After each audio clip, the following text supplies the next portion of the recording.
Korang tengok kapet kereta aku ni. Dah berlubang, bertobek, haus. Dah kusam siap. Aku rasa dah setahun juga aku pakai kapet ni. Tapi inilah masanya untuk aku pakai kapet baru. Ni dia kapet daripada Mohawk. Kapet dadu. Nampak premium je kan. Aku pun dah tak sabar dah. Jom buka plastik dia, jom. Selalu ada 4 pieces lah. Tapi Mohawk ni ada 5 pieces.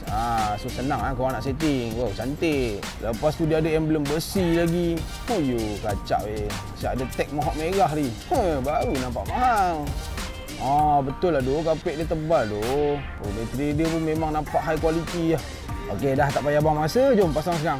Nak pasang bukan susah sangat pun. Keluarkan kapet lama, masukkan kapet baru. Lepas tu kau adjust lah sikit bagi gemas.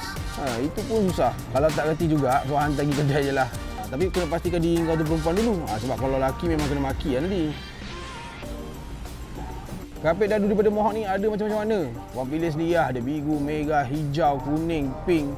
Korang pilih lah sendiri warna favourite korang. Takkan aku pula yang kena pilih kan. Tapi tujuan utama dia supaya bini aku tahu ini adalah tempat letak kaki. Bukannya di sini, mahupun di sini. Tapi di sini.